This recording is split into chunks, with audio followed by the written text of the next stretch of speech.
کہتے ہیں سلطان صلاح الدین ایوبی رحمۃ اللہ تعالیٰ علیہ کو ان کے جاسوسوں نے بتایا کہ ایک عالم دین ہیں جو بہت اچھا خطاب کرتے ہیں، لوگوں میں بہت مقبول ہو گئے ہیں۔ سلطان نے کہا آگے کہو۔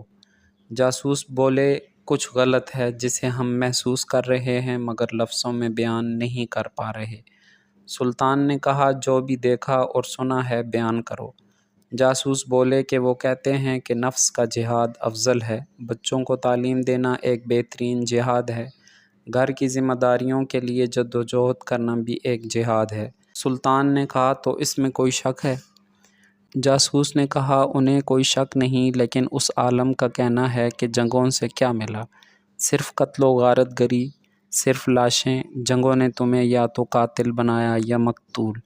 سلطان بے چین ہو کر اٹھے، اسی وقت عالم سے ملنے کی ٹھانی، ملاقات بحث بدل کر کی اور جاتے ہی سوال کر دیا کہ جناب ایسی کوئی ترکیب بتائیے کہ بیت المقدس کو آزاد اور مسلمانوں کے خلاف مظالم کو بغیر جنگ کے ختم کرایا جا سکے۔ عالم نے کہا دعا کریں۔ سلطان کا چہرہ غصے سے لال ہو گیا، وہ سمجھ چکے تھے کہ یہ عالم پوری صلیبی فوج سے بھی زیادہ خطرناک ہے۔ سلطان نے سب سے پہلے اپنے خنجر سے اس عالم کی انگلی کاٹ دی اور وہ بری طرح چیخنے لگا۔ اب سلطان نے کہا کہ اصلیت بتاتے ہو یا گردن بھی کاٹ دوں۔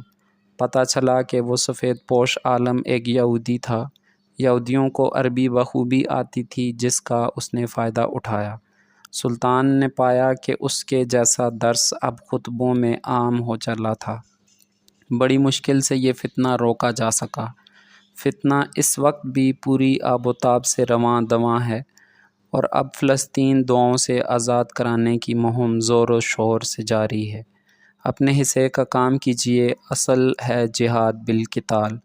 اگر خود کرنے کا موقع میسر نہ ہو تو جو کر رہے ہیں ان کی اہانت، وگرنہ جہاد بالنفس دوسرا درجہ ہے، اس پہ عمل کیجیے۔ وہ ہے معاشی بائیکاٹ، جو اہل یہود کی دکھتی رگ ہے۔ خدا را بائیکاٹ کی اہمیت کو سمجھیں اور بائیکاٹ کیجیے۔